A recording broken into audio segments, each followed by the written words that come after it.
Buenas tardes a todos. Disculpad este problemilla técnico, que es muy habitual, por otro lado. Quiero agradecer en primer lugar a la Asociación Espiral el haberme convidado para hacer esta ponencia de esta experiencia de ética en primero de bachillerato. Cuando yo venía hacia aquí, pues he visto que el lema de estas jornadas es ven a conocer las aulas del futuro. Y a mí, personalmente, la verdad que me ha alegrado mucho saber que la ética en el futuro, en las aulas, pues tiene un lugar, tiene un espacio, porque para mí, desde luego, el problema esencial de la educación tiene más que ver con la ética que con la técnica. Y, bueno, pues yo he venido aquí a hablar de ética, ¿no? Yo hago un trabajo de ética en primero de bachillerato en el Colegio Padre Damián de los Sagrados Corazones. Y primero os voy a explicar un poquito el contexto de esta experiencia y luego pues, os enseñaré el blog, que es la parte práctica del tema, ¿no? Esta experiencia nace en el curso 2008-2009, es decir, hace 3 años, este es el cuarto año que lo hacemos, y de hecho pues, lo he empezado esta semana. ¿Y por qué nace este año? Pues nace porque en el año 2008-2009, si recordáis a lo mejor alguno de vosotros que dé clase en bachillerato, se cambia el currículum y la materia de filosofía y ciudadanía primero empieza a llamarse filosofía y ciudadanía, que antes solo se llamaba filosofía, y además pasa de tener 3 horas a tener 2 horas.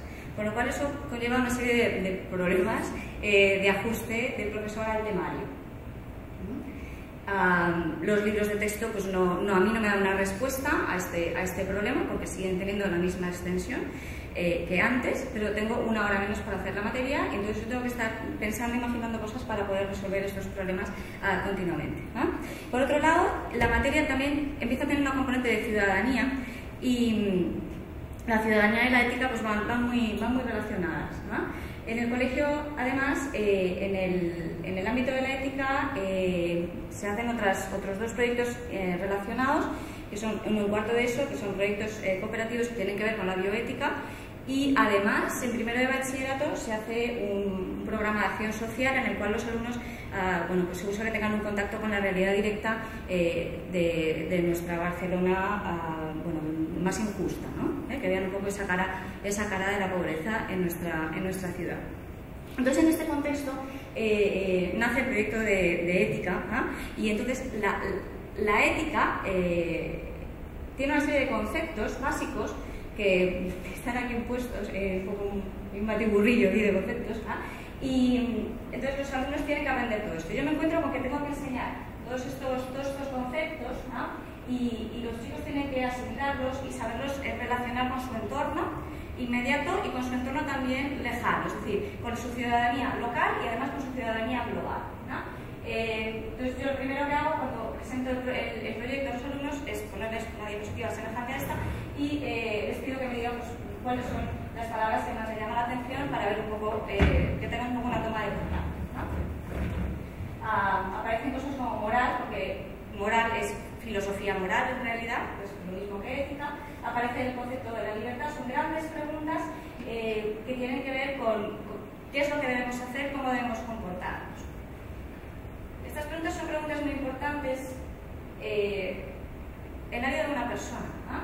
Y son preguntas además que tienen que ver con los demás, con el otro, con la relación que tengo con el otro, y con el otro con el que tengo cerca, pero también con el que tengo más allá, ¿no? Y las preguntas son unas preguntas muy de fondo que se plantea la filosofía desde sus orígenes, ¿vale? Preguntas como ¿qué es el bien? ¿Cuál es el origen del bien? ¿Somos libres? ¿No lo somos? Son preguntas que hoy en día las ciencias como la neurofisiología pues se las siguen planteando, ¿no? Una cosa es la filosofía y otra cosa es la realidad. Y la realidad, los datos que tenemos son estos. Tenemos 1.600 millones de personas en nuestro planeta que no tienen acceso al agua potable. ¿Sí? Es decir, esto que acabamos de hacer nosotros, de ir al cuarto de baño, un momentito, lavarle las manos, tal, ¿sí? 1.600 millones de personas no lo pueden hacer. No lo pueden hacer. Además, 1.000 millones de personas subsisten con menos de $1 al día. Preguntémonos cuánto dinero nos hemos gastado nosotros hoy. Seguro que es mucho más de $1, ¿no? Pero hay 1.000 millones de personas que subsisten con $1 al día, ¿no? Y Además, una enfermedad como la malaria, sabéis que se transmite por un mosquito, el principal problema es que no se ponen mosquiteras, provoca 1 millón de víctimas mortales cada año, la mayoría de las cuales pues, son niños y niñas en países del tercer mundo. Bueno, ¿por qué pongo estos datos aquí?